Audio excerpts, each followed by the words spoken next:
Welcome to today's program for Men Only. I'm Tim Cross. I'm the pastor of Living Word Church in Muskegon here. And I've got David Erickson. David, you got a few gray hairs. You've been around for a little while. A little while. And you and your wife have been married about 30 years? Just over 30. Next month's going to be 31. Man, all right. Now, when did you get married? May 30th. May 30th. All right. Yeah, I got married a week after you. All right. Praise the Lord. And then Preston, Bown, you've been married for a little while, haven't you? Been a while. Been a while. All right. We won't ask how long. It's been a while, since 1978. 1978. My goodness. All right. A little while. And Eric, you're the young kid here. Yeah, it seems to favor that way. Okay. Yeah. How long you been married? 2 weeks? 5 years. Oh, 5 years. 5 years. 5 years. Feels like 2 weeks, but somehow 5 years got in there. All right. Now listen, guys, we're going to talk about some things today, and I want to set this up. Guys, I read a book the other day. I think if you want your marriage, you want your relationships to be better, sometimes you got to feed some stuff in. You've got to get some other information. I mean, a lot of guys think we don't need a whole lot of help, but every now and then it's nice to get a little bit of help, maybe get somebody else's perspective. But the other day I read a book. It was over a month I read, called Love and Respect. Mm-hmm. And it was a great book. I mean, it's one of the best books I've read on marriage. And the premise, and if you're not a Christian, but I just ask you to listen maybe and bear with us for a minute or two. But the principle is the Bible says that husbands are supposed to love their wives. And basically the premise is that a wife's number one need is to be loved. But the Bible doesn't say that a wife is supposed to love her husband. It says a wife is supposed to respect her husband, because the number one need of a man is respect. A lot of times if a man's got a choice between being loved or respected, he'll take respect over love, because that's one of the number one needs of a man, is to be respected.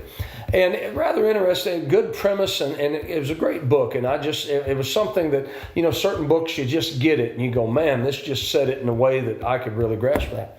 But, we can't talk because there aren't women here, and women aren't supposed to be watching, so we can't sit here and dog women about how they're supposed to respect us as husbands.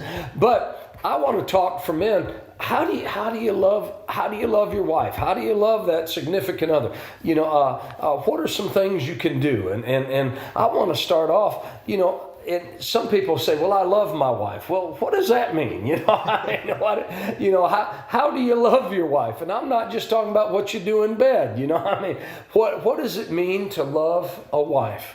Now, one of the things, I'm sort of setting this up, but maybe I'll just start there. Eric, now all right, you're the young one, okay?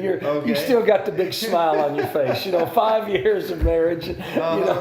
What do you think of that? I mean, what do you think of loving your wife? Loving my wife, putting her before myself. Ooh. Yep, definitely. Hey, just finding little ways to go out of my way just to say how much I appreciate her, whether it's doing the dishes when she doesn't ask. One thing I started doing, because my work schedule, the weeks that I'm working, a week on, week off, and so the weeks I'm working, when I get up in the morning for a while, I'd take a dry erase marker and I'd write a message for her on the bathroom mirror. I mean, just little itty bitty things, but it really makes her day in the morning. Okay. Itty bitty things. Now that's it, because a lot of times guys think of loving their wives is going out and buying roses. No, I can't afford that. Okay. Young guy, poor. Dry erase marker, great. Dozen roses, ain't gonna happen. Okay. All right, Preston, what do you think about in terms of loving your wife? Women want you to communicate with them. Sit down and talk with them. Let them talk. They want to share what's going on. And they want you to share with them what's going on in your life. And most men will say, how'd you go today, honey? What'd you do? Nothing. Anything different at work? No. It's just the same. But women want to draw us out of this because they want to know what's going on with us. They love us. They care for us. They want to be part of our lives. Okay? We, in turn, learn to sit down with them and communicate with them. Let them talk. Let them talk about their days. Let them talk about the children. Let them talk.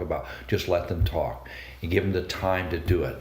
Because, again, women have integrated brains. Again, in love and respect, their brains are very integrated. They're processing information all the time. Men, we have boxes. I love having boxes. Because I can take, okay, I'm done with that box. I'm going to go to this box. And we can rest our brains. I've talked to my wife about this. She can never rest her brain. They're always processing information all the time. And their brains are much more integrated than our brains. But I feel sorry for them because it's too integrated, but they can't. So when we talk, that gets that information out to us. We're responding to them saying, oh, you love me because you're spending time, you're letting me talk. And talk to them, look them in the eyes. Don't be watching TV. Don't be reading the newspaper. Don't be doing a hobby. Stop what you're doing. Don't be on the internet. Don't be on the internet. Just put your stuff down and look at her and spend time. And what you'll find, and it took me a long time to figure that out, unfortunately. I'm thinking, would you get this over with? Come on, where are you going? I'm falling asleep. But, because they give you too much information, too many details. We're headliners. But when you do that and you start hearing her heart and her sensitivity towards you and her family, it's very precious. It's amazing. You'll learn how smart your wife is and all the stuff that she knows. Because we're called to be helpmates. One long come alongside us to help us. And that's what they want to do, really help us achieve what we need to achieve. All right, so Eric, you said the little things? Yeah, little things. As a way of, and Preston, you said listening, talking. Yes. And communicating. The funny you say about that, my wife's favorite question to me, the day doesn't go by without her asking it at least once. So what you thinking? Yeah. and what is the man's response? Nothing. Drives the women crazy. Okay. All right, David, what do you think? I mean, you've been married 30-some years, so, and you and your wife look somewhat happy, so, I mean, what have you learned about loving your wife? Well, I'll tell you, it's been a long process, but I think I agree with both these guys. It is the little things. My wife is I like to call her low maintenance, probably not really complimentary, but she doesn't need the diamonds. She doesn't need the wardrobe and the fancy cars. She needs my time. She needs me to take a little time. For her, the best thing is for me to grab a cup of coffee, take it to her in the morning, sit down and talk with her. That's how she likes to start her day. I don't. I really don't. But I love my wife, and that's how I show her that I love her. I take that time. I am a headliner kind of a guy. Most guys are. Yeah. Well, the other day I told her that, and again, probably not complimentary. I said, we're here, and this is what you wanted to tell me. But you didn't just go there. You went like that. Looked like a family circus. And I told her, I didn't know if we were going there and the end was here, or if we were going there and the end was here. I tell her, to help me, just tell me that the end is here, and then I'll sit back and I'll just, as long as I know where we're going, I'm fine. But time is the most important thing for my wife, and I think a lot of wives.